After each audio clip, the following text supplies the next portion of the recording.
Item 87 da pauta. Doutor Cleves.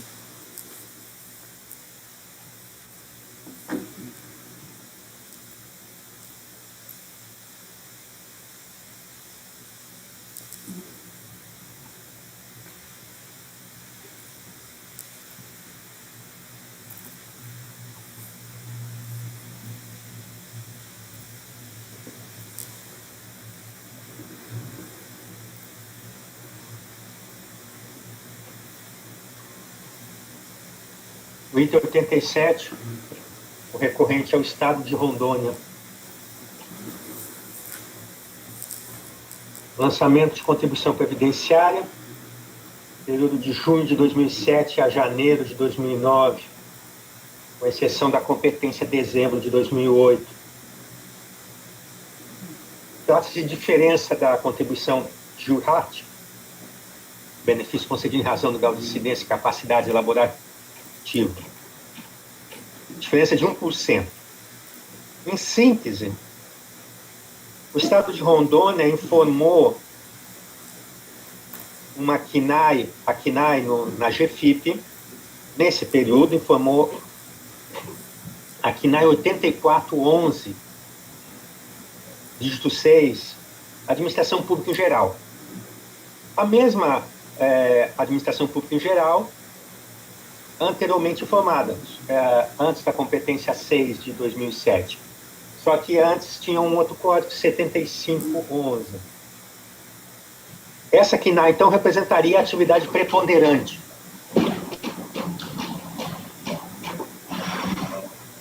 E a questão se resume que, com a alteração da legislação, a partir de julho de 2007, essa atividade preponderante passou a ser classificada no risco médio, 2%.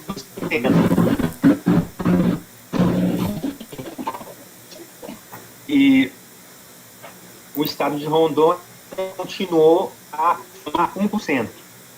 Então, o Estado de Rondônia, na GFIP, ele informava a CNAE de administração pública, que pelo regulamento, o código, implica um percentual de 2%, mas no campo da GFIP, relacionado ao percentual, ele assinalava, informava 1%.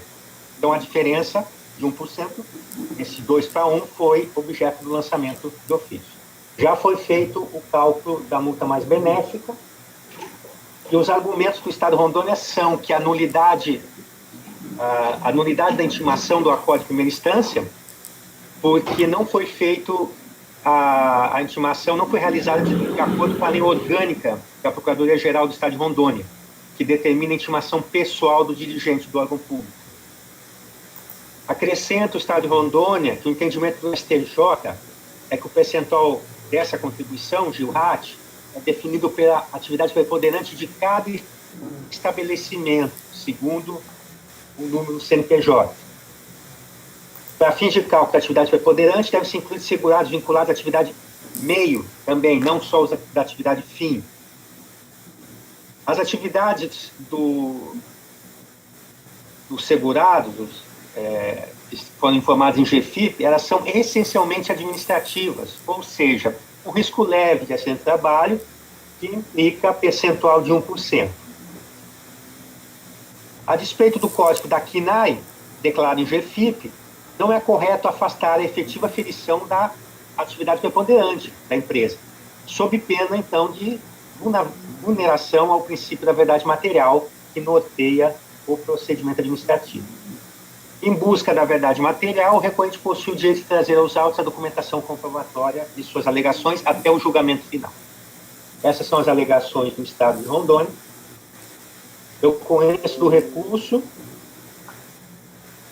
por satisfeitos os requisitos de admissibilidade, analiso a preliminar, e a preliminar, eu digo que o processo administrativo, processo fiscal, federal, ele possui um regulamento próprio definido em lei, no caso é o decreto 70.235 de 1972, que tem recepcionado pela Constituição como um status de lei, e ele tem os requisitos para intimação, A forma de comunicação dos atos processuais está delimitada nesse decreto e no seu regulamento. E não está previsto a intimação pessoal necessária, especialmente para determinadas situações, como autoridades do poder público. Em síntese, então, a lei complementar estadual, ela não produz efeitos, não irradia efeitos para fins de intimação no processo administrativo federal, tributário federal. Por isso eu estou rejeitando a preliminar de nulidade. A intimação, no caso, foi endereçada para o endereço do Estado de Rondônia, para a sede do governo do Estado de Rondônia, via postal. No mérito, o Estado de Rondônia não apresentou novas razões de defesa no recurso, por isso eu estou copiando o trecho do acordo de primeira instância, que desde já eu adoto como fundamento para decidir, e adiciono ainda outros argumentos na sequência. O Estado de Rondônia reclama a necessidade de correção do enquadramento de modo a vincular ao risco leve, 1%. Mas digo que a autoridade fiscal não efetuou reenquadramento nenhum. Ela simplesmente adotou a classificação KINAI informada na GFIP pelo Estado, que sempre informou a administração pública em geral. O crédito é referente a um único estabelecimento, identificado pelo CNPJ, de modo que não cabe a falar, não é cabível falar de aferição da atividade preponderante por estabelecimento, nesse caso concreto. A relação de atividades preponderantes e o correspondente grau de riscos, conforme a KINAI, eles compõem o anexo 5 do Regulamento da Previdência. Na redação original, a KINAI da administração pública estava vinculada ao risco leve. Porém, conforme eu já adiantei, a partir de junho de 2007, o anexo 5 do regulamento foi alterado e passou-se para o risco médio. E assim foi mantido, mesmo depois da competência de janeiro de 2010. Procedimento de revisão do grau de risco, a partir da atividade preponderante da empresa, impõe ao sujeito passivo a comprovação da incorreção do que ele previamente declarou no GFIP, por meio de documentação. Em que pese o ônus probatório, o Estado de Rondônia somente alega que a sua atividade é risco leve, porém não traz nenhum documento para comprovar uma outra atividade que poderia ser classificada, outra atividade preponderante, segundo a análise dos segurados informados de GFIP, que poderia ser enquadrada. A documentação não foi apresentada no momento oportuno, conforme o PAF determina, e mesmo passado tanto tempo, desde a ciência do lançamento, 2011, acordo de primeira instância 2015, e agora a decisão nesse recurso em 2020, nenhum documento consta novo, produção probatória feita pelo Estado de Rondônia para refutar a atividade preponderante como administração pública. Em geral, para esses segurados informados, que implica o risco médio 2. Então, nesse contexto, eu rejeito a preliminar e nego o provimento ao recurso. Esse é meu voto.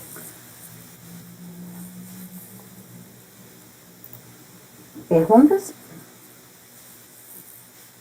Não? Tá, votamos. Matheus. De acordo. Pedro. Acompanho, Raide. rejeitando a preliminar e negando o provimento. Raide. Acompanho. Rodrigo. Acompanho. Andréia.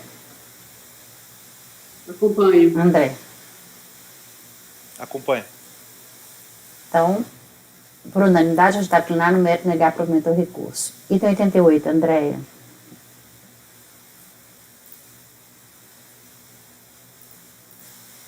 108, Sabon, autopeças. O presente processo trata de notificação fiscal de lançamento de débito, consolidado em 18 de 6 de 2007, referente às contribuições da empresa, inclusive para o RAT, e as devidas a outras entidades e fundos terceiros. De acordo com o relatório fiscal, o crédito decorreu de pagamentos efetuados aos segurados empregados a título de abono, em razão de acordo salarial firmado em convenção coletiva de trabalho, lançados em folha de pagamento e não oferecidos à tributação. A empresa não informou esses pagamentos em GFIP, razão pela qual também foi autuado.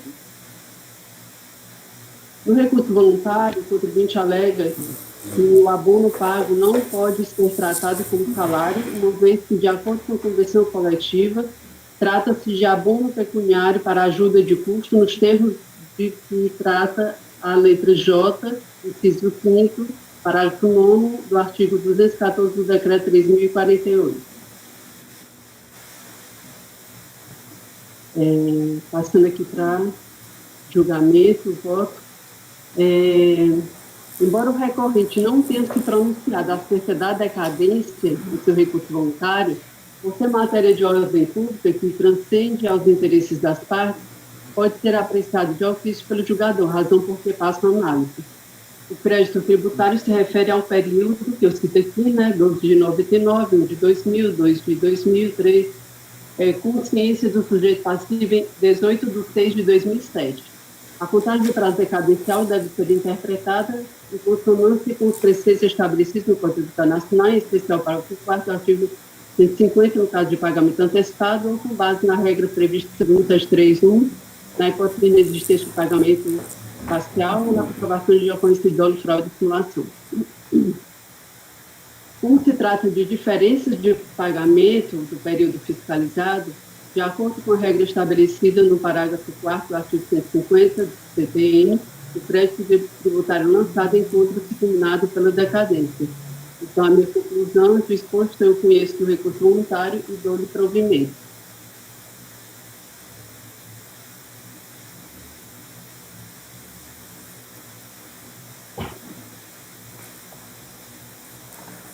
Tem comprovação do pagamento? Esse aqui é só abono. Ah, é só uma... Tem outro processo que tem fatos geradores diversos, certo? Mas aí eu tenho que abrir aqui, que é o 90, que são vários fatos geradores. Nesse caso aqui é só abono. Uhum. Então, quer dizer, o que ela reconhece, ela recolheu. É esse que você está partindo desse pressuposto. Exato. Vamos ver o 90 antes da gente votar isso, só para ter certeza? Pode ser? Pode.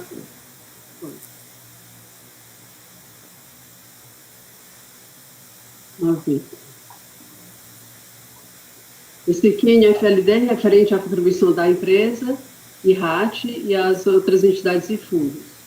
De acordo com o relatório fiscal, o crédito apurado é composto de diferenças de recolhimento identificadas no exame dos documentos contábeis da empresa, confrontando-se parcelas integrantes da remuneração pagas aos empregados por prazo indeterminado constantes de folha de pagamento, com os recolhimentos efetivamente realizados, glose de salário e maternidade no período pago diretamente pelo INSS e indevidamente deduzido pela empresa na GPS, 13º salário na competência 13 de 99, apurados com base em item que continha valores pagos a título de 13º salário nas folhas de pagamento de 12 de 99, em decorrência da não apresentação pela empresa das folhas deste período, apropriadas todas as GPS apresentadas pela empresa nas competências 12 e 13 de 99. Mesmo os fatos geradores identificados nas folhas de pagamento dos empregados contratados por prazo indeterminado, mas com alíquotas reduzidas para as contribuições destinadas ao terceiros e ao RAT, nas contribuições de empregados contratados por prazo determinado, diferença dos recolhimentos incidentes sobre pagamentos efetuados aos contribuintes individuais, autônomos, parte patronal, em consonância com o disposto na Lei Complementar 84/96, até a competência 2 de 2000 e a partir de 3 de 2000, de acordo com o artigo 1º da Lei 9.876, de 99, e também aquela prevista no artigo 4º da Lei 10.666. Esses recolhimentos foram efetuados a menor devido à aplicação de alíquota incorreta nas competências 3 a 7 de 2000, onde foi utilizado 15% no lugar de 20%, sendo assim cobrada a diferença de 5%. Integralidade da contribuição relativa aos contribuintes individuais e autônomos, em decorrência de ausência de recolhimentos nas competências 2 de 2000, 10 e 11 de 2001, 6 de 2002, 4 a 11 de 2003. Nessas competências não houve recolhimento e desconto sobre os pagamentos efetuados. Diferenças dos recolhimentos incidentes sobre retiradas de prolabore dos sócios, parte patronal. Neste caso, foi aplicada a alíquota minorada de 15% ao invés de 20%, no período de 6 de 2000 a 2 de 2001. E não houve recolhimento e desconto no período de 4 a 12 de 2003.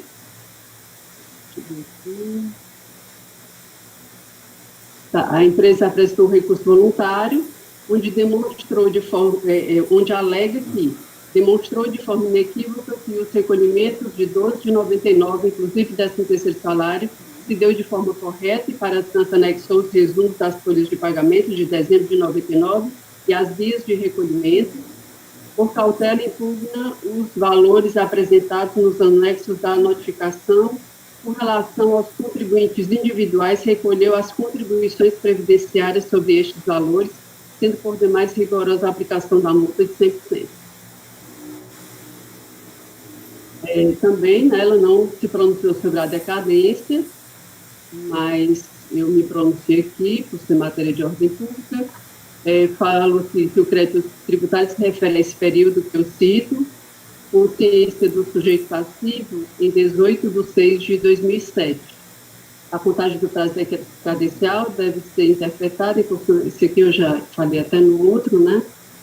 De acordo com a regra estabelecida no parágrafo 4º do artigo 150 do CTN, o crédito tributário lançado é incondicionado pela decadência com relação às competências anteriores das 6 de 2002.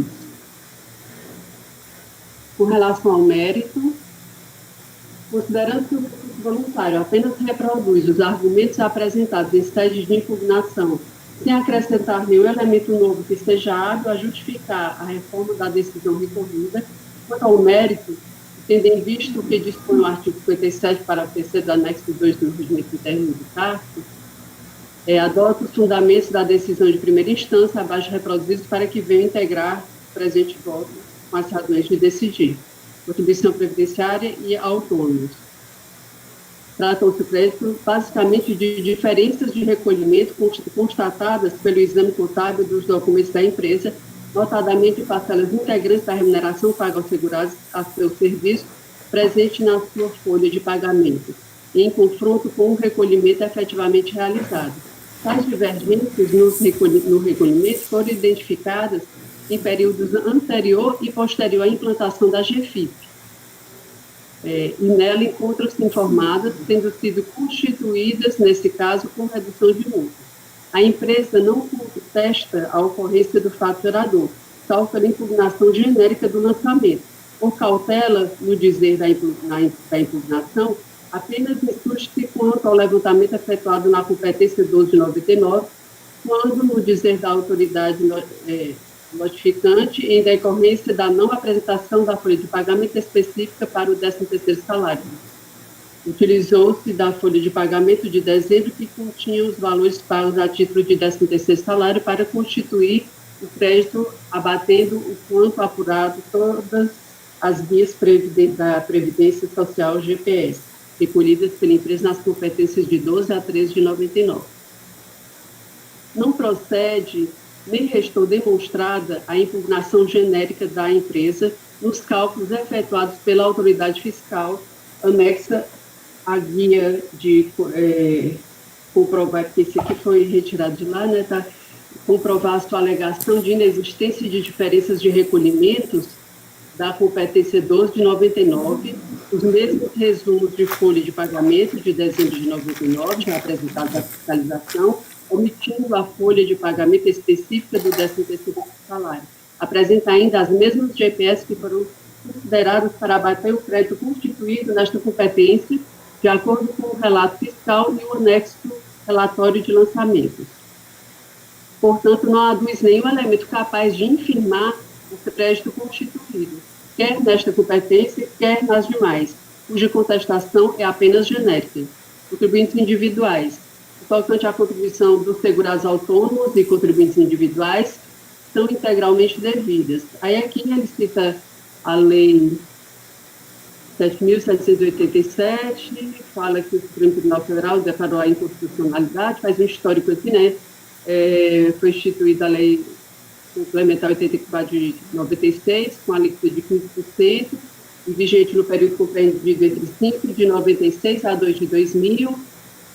Fala do advento da emenda constitucional número 20 de 98, Lei Complementar 84 de 96, que tornou-se materialmente ordinária, a publicação da Lei 9.876, alteração a contribuição para 20%, e fala da Lei 8.212. Do exposto, conclui-se que o levantamento efetuado sobre as remunerações pagas aos autônomos e contribuintes individuais são totalmente procedentes, seja por não recolhimento, que a empresa não comprovou, seja por tê-lo feito a menor. Com relação à multa, no tocante à multa, equivoca-se a impugnante ao mencionar o suposto percentual de 100% que teria sido aplicado. Provavelmente, neste tópico, estaria replicando a multa aplicada no auto de infração pertinente à não informação dos fatos geradores em GFIP, objeto de autuação específica. Vale esclarecer que a multa aplicada na presente notificação é diferente daquela aplicada no auto de infração. Conforme se verifica as folhas 2, a multa aplicada corresponde a percentuais estabelecidos em lei, cuja variação está entre 12% e 25%, dependendo da fase em que se encontra o processo administrativo e da legislação à época vigente. Verifica-se deste modo que a multa de mora foi corretamente aplicada nos percentuais estipulados em lei e com a observância do redutor legal, quando os fatos geradores apurados foram declarados em GFIP.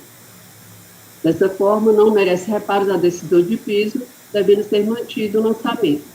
Ante o exposto, conheço do recurso voluntário e dou-lhe parcial provimento para declarar a decadência do crédito tributário com relação às competências anteriores às leis de 2002.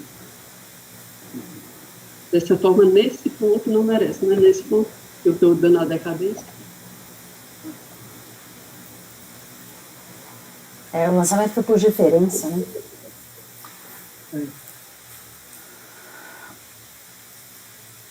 Perguntas?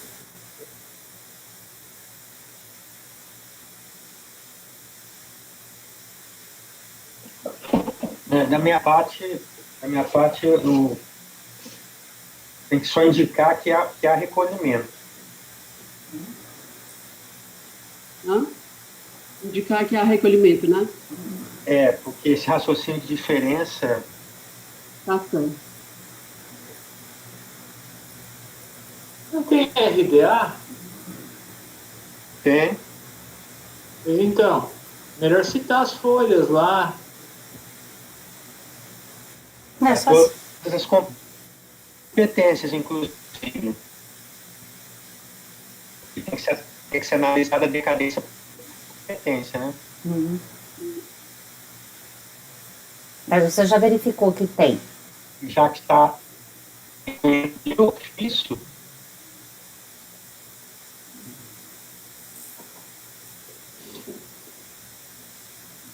Então tá. Coloca isso então, por favor, André. E Cleberson, então. Bora. E no RDA tem recolhimento para todas as competências? Eu verifiquei... Eu verifiquei aqui o estabelecimento matriz, né? Folha 101 do processo 90, né? Tem GPS para todas as competências. Código 2100.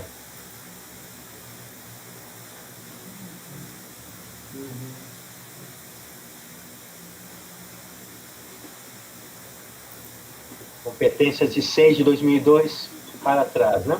Mas aqui o que interessa são as competências de 2002 e 12 de 2001, né?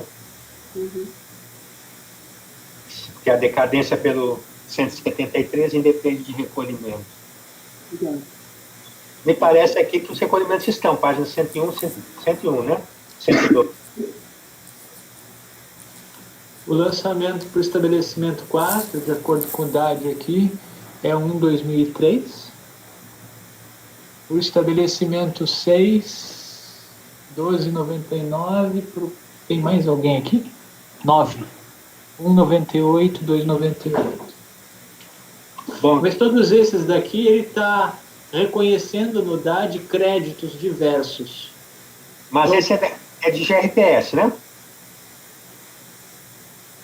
Aí não sei, no DAD eu não tenho como saber.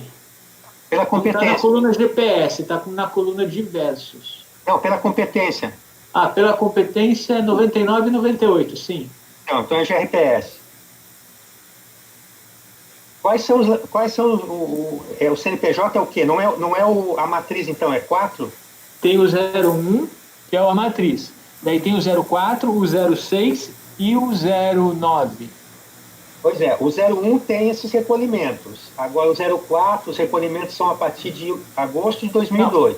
Mas o 4, o lançamento nesse processo aqui, que é o 90, só tem competência lançada em janeiro de 2003. Daí está fora do período de decadência. Sim, então, quais os estabelecimentos que dependeria da análise para O decadência? 6 Só um momento. 6? é. O 6 vai ter lançamento na 12,99. Não, mas 2,99 não interessa. Só interessa o que fica entre o 173 e o 150. Ah, tá. Não, daí não vai ter nenhuma nessa situação, porque as outras vão ser competências de 98. Isso, então essa aí depende de recolhimento, de antecipação. O 6, o 7 não tem recolhimento nenhum 2002. 10 também não. Não, 10 tem. 12. Mas não comunica o recolhimento de um para o outro, estabelecimento? Pode ser feita essa análise também. Assim como existe a questão se o recolhimento do empregado ele abrange o recolhimento do contribuinte individual. No relatório fiscal eu vi um trecho do voto aí da doutora Andréia, que, pelo que eu entendi, o relatório fiscal diz que em determinada competência não houve recolhimento para o contribuinte individual. Mas houve para o contribuinte, houve para o segurado empregado.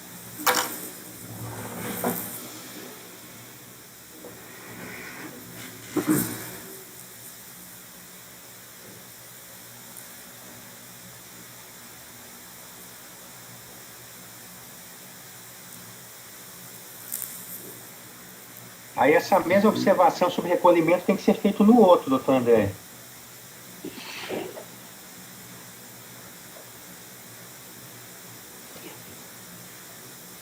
Ok, tá aqui.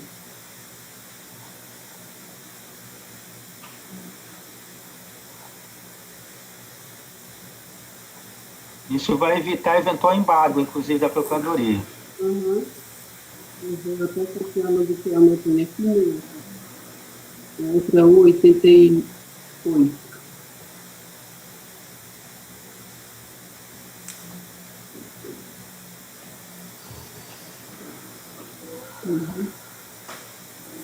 Ok.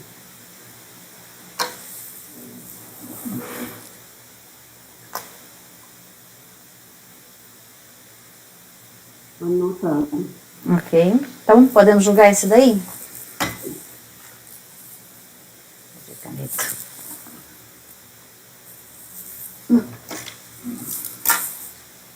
Clérison. Nós estamos julgando 90, tá? Tá, acompanha o relator, então, para reconhecer para provimento parcial, para reconhecer a decadência até competência junho, Maio.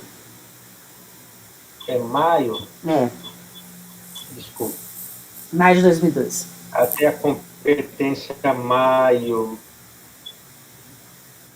Ok, maio de 2002, porque a ciência se deu junho. em 18 de julho. Então, até a competência maio de 2002. De acordo, presidente. Pinheiro, Agregando o fundamento de que teve o recolhimento, citando o RDA, eu acompanho. Acompanho. Acompanho. André. Acompanho. Então, por unanimidade, dá provimento parcial recurso para reconhecer a decadência da competência maio. Aí agora também a mesma coisa no o 88, só que lá dá decadência total, né? Exato. Então, vamos botar o 88. Cléberson.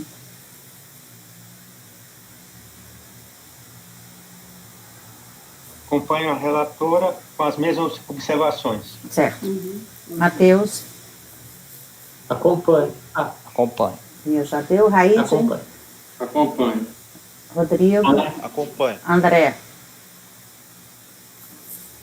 André? Acompanho. Então, por unanimidade, dar provimento ao recurso para reconhecer a decadência do crédito lançado. E o 89, da mesma empresa também, é o quê? 89. Multa, esse aqui é a multa referente àquele processo dos abonos. Multa prevista no artigo 32, inciso 4º, parágrafo 5º da Lei 8.212, correspondente a 100% do valor devido relativo à contribuição apurada sobre os fatos geradores não declarados. No relatório fiscal fala que a empresa não informou abonos concedidos a empregados contratados por prazo indeterminado, parte empresa, abonos concedidos aos empregados contratados por prazo determinado, parte empresa. Aí ele vai citando aqui, é referente aos abonos. Certo? Então, nesse caso, o recurso voluntário, ele se insurge de forma genérica contra o lançamento e, de forma específica, alega que o abono pago não pode ser tratado como salário, uma vez que, de acordo com as convenções coletivas, trata de abono pecuniário para ajuda de custo, nos termos de que trata a letra J, inciso 5º, parágrafo 9º do artigo 214 do Decreto 3.048. Com relação à decadência, nesse caso é multa, né, 1731. Então, como o lançamento se efetivou com a ciência do contribuinte em 18/6/2007, o crédito tributário lançado em curso fulminado pela decadência no período anterior a 6 de 2002. Se aplica um 73, não pode ser no meio do caminho, não. Tem que ser 11 de 2001. Até 11 de 2001, né, não?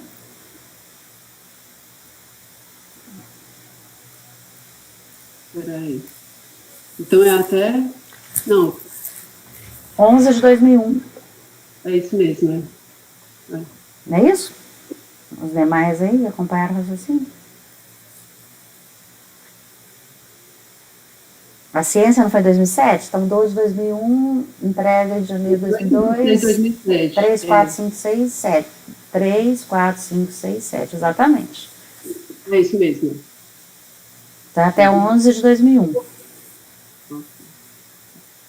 Então, pronto. Com relação ao mérito, o presente processo trata de multa por não ter a empresa informado em GFIP todos os fatos geradores das contribuições sociais devidas, nos termos do artigo 32, inciso 4º, parágrafo 5º da Lei 8.212, para que seja verificada a subdução dos fatos à penalidade estabelecida na norma, necessário se faz a verificação que efetivamente ocorreu o fato gerador que torna válida a incidência da multa tributária. A recorrente se insurge especificamente apenas com relação aos fatos geradores decorrentes desses pagamentos, certo? Dos abonos.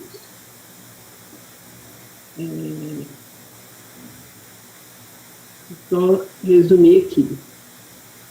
Consoante se verifica dos autos, sendo a questão do fato gerador trazida à baila, gira em torno da incidência ou não das contribuições sociais sobre os valores pagos a título de abono, considerados como salário de contribuição pela fiscalização e definidos na convenção coletiva de trabalho como abono pecuniário para ajuda de custo.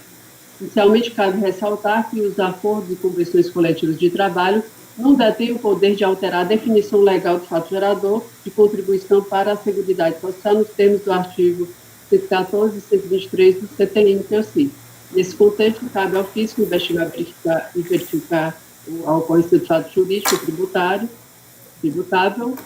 nos termos determinados pelo artigo 142 do CTN. Cabe ainda destacar o disposto nos artigos 111, inciso 2 e 176 do CTN, indispensáveis ao desenho da LIDE, que eu cito também. Então, nos termos dos dispositivos legais suprecitados, constata-se que qualquer espécie de isenção que o poder público pretenda conceder deve decorrer de lei disciplinadora, tendo sua interpretação literal e não extensiva. Neste diapasão, com base nas premissas inseridas nos dispositivos legais acima referidos, passamos à análise do caso concreto em face da configuração do abono concedido por força de convenção coletiva de trabalho aos trabalhadores como salário de contribuição pela fiscalização. Inicialmente, eu destaco aqui o que determina a consolidação das leis do trabalho, né, que fala o que integra o salário de contribuição. A Lei 8.212 estabelece em seu artigo 28 que deve ser considerado salário de contribuição, trazendo no parágrafo 9 os pressupostos legais para que determinada remuneração não se caracterize como salário de contribuição. Na mesma toada, o decreto 3.048 assim estabelece. Então, com efeito, de acordo com o que preceitua o parecer Procuradoria-Geral da Fazenda Nacional 2114 de 2011, o abono previsto em convenção coletiva de trabalho, sendo desvinculado do salário pago sem habitualidade, não sofre a incidência de contribuição previdenciária. Conforme se verifica no discriminativo analítico de débito e nas convenções coletivas de trabalho, os abonos foram pagos em várias competências. 1299, eu cito aqui as competências, né? Até 2 de 2002, o que demonstra a habitualidade dos mesmos. Assim, a autoridade lançadora considerou os pagamentos realizados pela empresa aos segurados e empregados como remuneração nos termos do artigo 28 da Lei 8.212, em virtude da natureza remuneratória das verbas concedidas. O contribuinte se insurge de forma genérica contra o lançamento, não se desincumbindo do âmbito de comprovar, com documentação hábil e idônea, que as verbas concedidas aos segurados e empregados se enquadrariam em uma das hipóteses previstas no parágrafo 9 do artigo 28 da Lei 8.212, de maneira a rechaçar a tributação imputada. Dessa forma, os abonos pagos devem ser considerados salário de contribuição. E com relação à multa aplicada, ela está em consonância com o disposto no artigo 32, inciso 4 do parágrafo 5 da Lei 8.612, portanto, subsistente o lançamento. A conclusão, o disposto nesse recurso voluntário e do provimento para declarar a decadência do período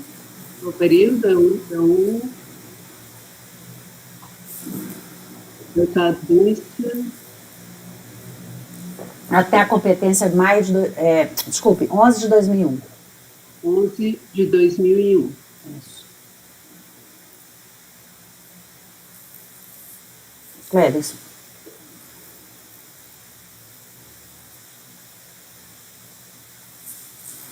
Eu fiquei aqui na dúvida, já foi feito o comparativo aqui? Está escrito aqui? Eu não lembro, na realidade, eu vou ver. Não, essa outra foi lavrada em 2007, então não tem como ter feito originalmente o comparativo da multa, não. Então é melhor ficar.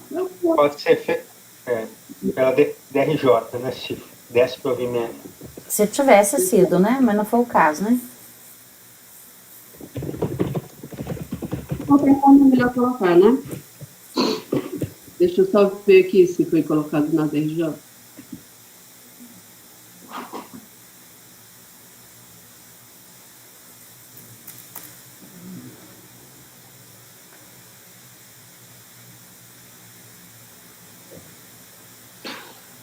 Quando se coloca na decisão a observação se cabível aplicar a portaria e a redação que o Cleberson tem adotado, a decisão não acaba sendo condicional?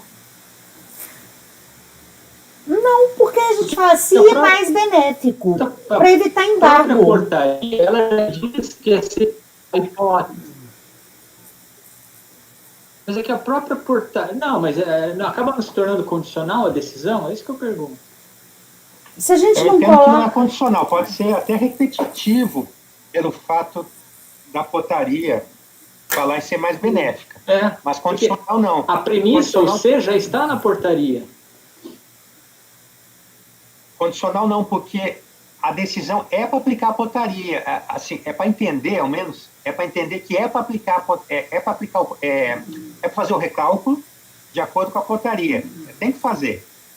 Mas se o resultado der desfavorável, aí desconsidera.